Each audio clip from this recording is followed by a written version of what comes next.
Hi guys, so we are here today to talk about the 5 Costa Book Awards category winners and who we think might be in the chance for winning Costa's Book of the Year. A discussion that will require us to think about how do we compare books from a variety of genres, how do we contrast them against one another and pick out the best of literature from very, very different books. And that's what's always fascinated me about the Costa Book Awards. The structure of the awards is that there is 5 categories: a poetry category, a children's literature category, including young adult, the best novel by an author who has previously published novels, as well as the best debut novel, and finally the best biography. 5 separate judging panels judge each category to pick the best book of that year for their category. But that's not where it ends with Costa.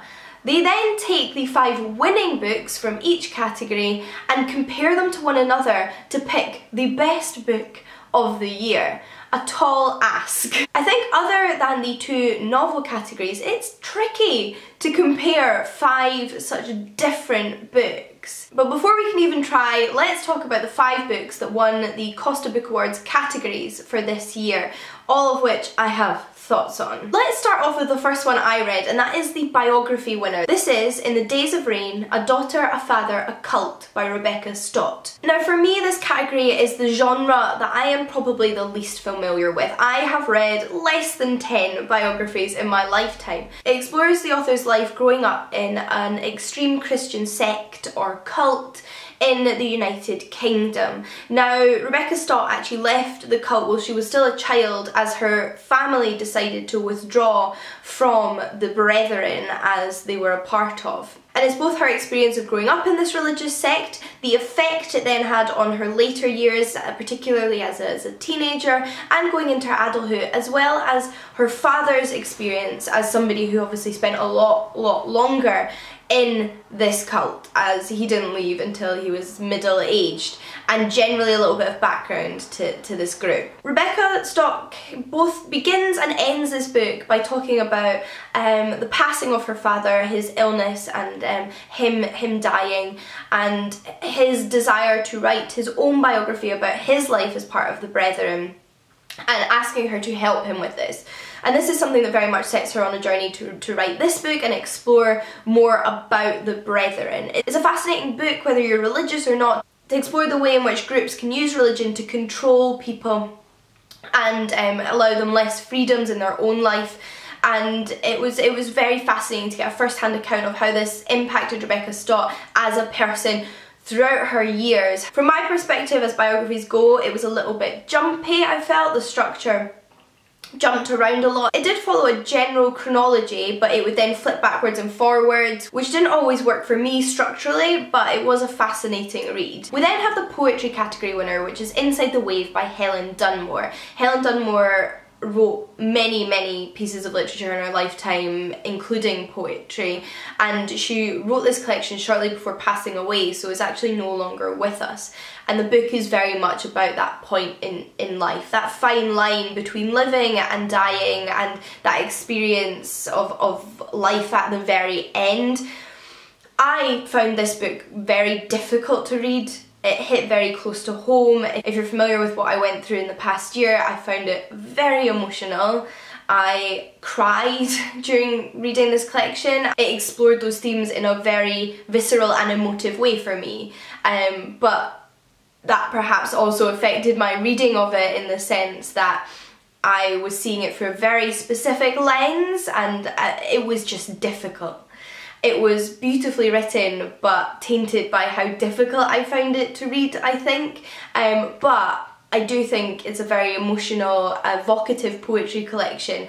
It also calls on a lot of themes from Greek myth, particularly the Odyssey, which I obviously love in any literature is reference to Greek culture and Greek myth as a classicist, so I really appreciate that, and it might be something I try to reread in a few years with a little bit more time. So I would certainly say this is a good poetry collection, but perhaps for a specific time depending on the person. Before we get onto the 2 adult novels, we then have the children's book, and that is The Explorer by Catherine Rundell, an author who's already pretty well well known in the children's literature world. I haven't actually read any of her books before, this was my first, but it was certainly an enjoyable read. It very much reminded me of a lot of children's books I enjoyed as a child. It moves quite quickly, we get into the action very, very quickly, right at the beginning. It all kicks off, and I haven't read a children's book in a while, and it really reminded me of how children's books tend not to wait around, and they give you a lot to get your teeth into. It follows a group of 4 children whose plane crash in the Amazon rainforest, and they are thus stranded there, and it's about their survival and kind of what happens next. Obviously I won't say any more because I don't want to spoil anything for you. I would say it's quite a traditional children's book. I think it has quite a straightforward plot, which is good fun, but I think for me it would find it difficult to compete with some of the adult literature in this category, which I will go into more once I finish telling you my thoughts on all 5. So let's get on to the last 2. First up we have the debut novel, and that is Eleanor, Oliphant is Completely Fine by Gail Honeyman. Now everybody's been raving about this book. I feel like it's a public favourite. I read the back and didn't think it was particularly something I would love. It's something I might not have picked up if it hadn't had the acclaim of winning an award. However, I am so pleased that it did. I feel like I was introduced to a book that I might not have picked up, like I mentioned, but have really enjoyed, to my surprise. It's set in Glasgow, which is always nice to have a book set in Scotland. It makes it feel a little bit more familiar to me. And we follow Eleanor Oliphant, who is a woman in her early 30s who has quite a routine life. She suffered some horrific things when she was a child, has a strained relationship with her mother and grew up in foster care and children's homes, and is now, like I said, living a pretty routine life. She goes to work, she does the same thing every weekend, and it's pretty much about how her life is changed, it's thrown out of this routine by what is described as a simple act of kindness. Her and a new colleague at her work, a man in the IT department called Raymond, save an older gentleman who has collapsed in the street and take him to hospital. And that, like I mentioned, sets about a change in her life. And it is such a fascinating book to follow. At first, again, I wasn't sure how I was going to feel about this in the first few pages, but as you read, you become so invested in Eleanor's life. She starts off as quite a difficult character to get to know, but you gradually grow to really, really like her, and she's incredibly endearing, and again, like I said, to follow her story was a fascinating pleasure.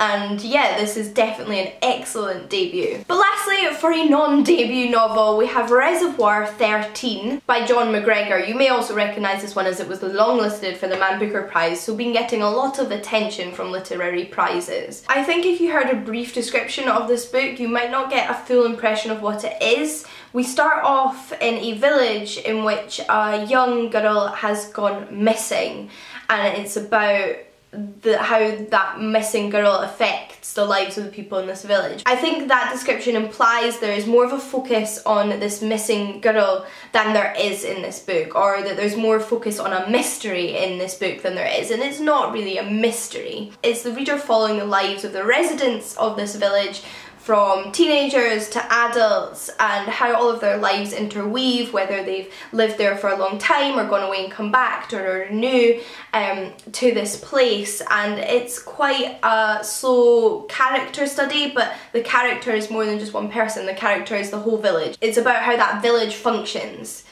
through all of its people and its components, and it jumps around a lot to lots of different people, and you learn about all of their different lives. It's written very well and is an interesting book, but one that's not necessarily my cup of tea. I think this is going to just appeal to certain readers. For me, it's not a universal appeal.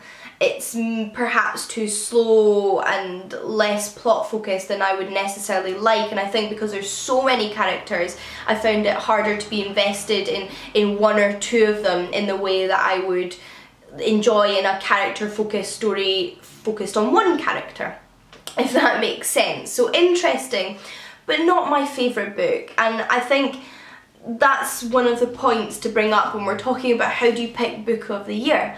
Does it have to have universal appeal? does it have to be a book that the vast majority of readers would read and get something from at the very least? But it makes it really interesting to wonder if universal appeal is something that factors in when you're comparing such different books. So if I was going by universal appeal, I might pick Eleanor Oliphant as the winner because it seems to be one of the most popular amongst the public, for sure.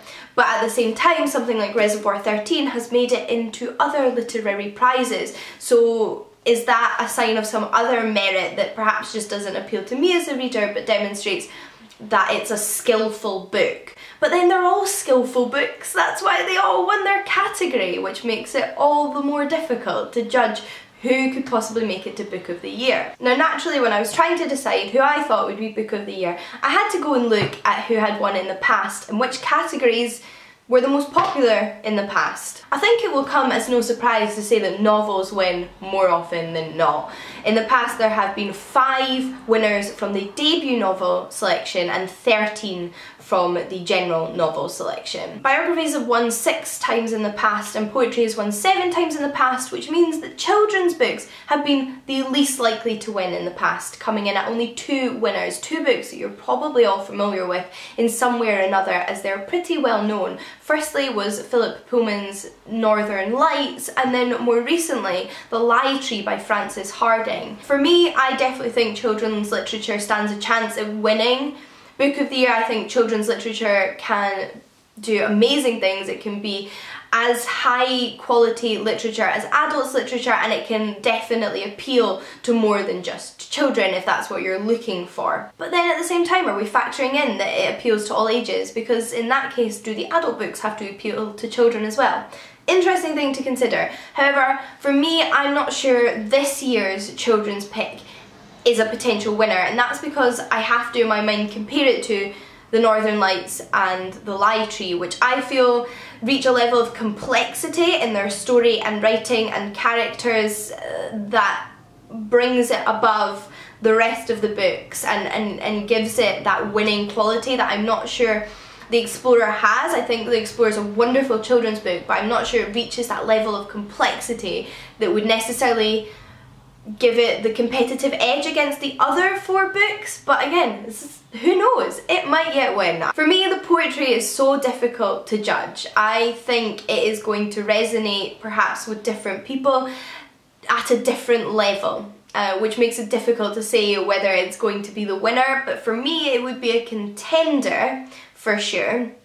Again, Eleanor Oliphant is a contender for me. Although debut novels haven't won as frequently in the past as novels in general, Eleanor Oliphant to me doesn't read like good for a debut. It just reads good. It reads like an excellent book, and I think it would have been able to compete with the general novel category. Novels are the most popular, and I wouldn't be surprised to see one of these 2 novels win this year. Even though Reservoir 13 wasn't necessarily my favourite book, it wouldn't surprise me. In the Days of Rain is difficult for me to judge. I think it's difficult to judge biographies because you're reading about somebody's life, and I wonder if in this situation the way something is written really is important when comparing it to other genres. And like I said, although I found it a fascinating book, the way it was written didn't necessarily work for me as a reader, but then that might not be true for other people. But then certain aspects of it will definitely stay with me. I felt like I learned something from this book about somebody's experience, and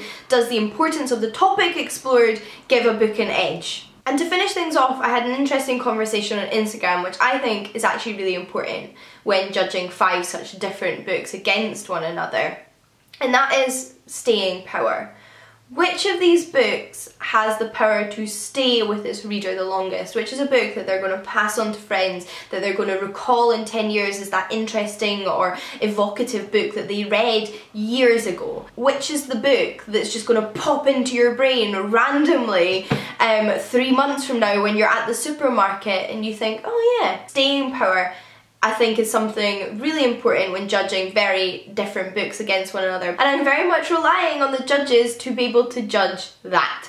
So it will be really interesting to see which one of these books is championed against the others All of them have merit, of course, they won their categories, but Best Book of the Year is certainly an achievement and I will be incredibly interested to find out who wins. The winner will be announced on the 30th of January, so keep your eyes peeled online to find out who that is.